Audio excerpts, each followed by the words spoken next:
کس چیز کی لڑائی دنیا میں ہو رہی ہے؟ روس کی اور امریکہ کی لڑائی کس چیز کی ہے؟ معیشت کی لڑائی ہے میرے دوست. یہ کیپٹلزم اور کمیونزم کی لڑائی ہے. یہ دو معیشتی اور ان کے نظاموں کی آپس میں جنگ ہے. اس پہ مسلمان کہاں ہے؟ اس پہ مسلمان کہیں نہیں. اس میں مسلمانوں کی طرز زندگی، طرز معیشت، طرز معاشرت ہے کہیں پر بھی نہیں، کوئی نہیں.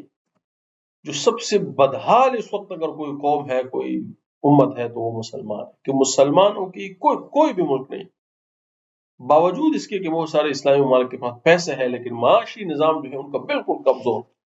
یعنی اگر ان کا تیل بیچنا بند ہو جائے، وہ جیسے ایران کے پاس بیش بہا تیل ہے، وہ نہیں بیچ سکتا، بدحال. کہ ایسی بدحالی ہے کہ اس کے اندر کہ اس کا کوئی تصور ہی موجود نہیں ہے. یہی سعودی عرب کا حال ہے، یہی عرب ممالک کا حال ہے.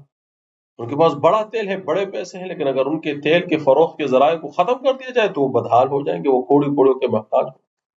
تو ان کے پاس پیسے بڑے، معیشت جو ہے ان کی کوئی جو ہے وہ مضبوط نہیں ہے. کوئی معاشت ان کی کوئی اسٹرانگ فاؤنڈیشن نہیں ہے، اس کا اسٹرانگ سرکولیشن کا ایک نظام نہیں ہے، ریونیو جنریشن کا کوئی طریقہ. اس وقت جو سب سے بدحالی ہے، جو سب سے بڑی، وہ ہماری کیا ہے؟ وہ ہماری معیشت ہے، اور اس کا تصور ہی مسلمانوں کے اندر نہ موجود نہیں.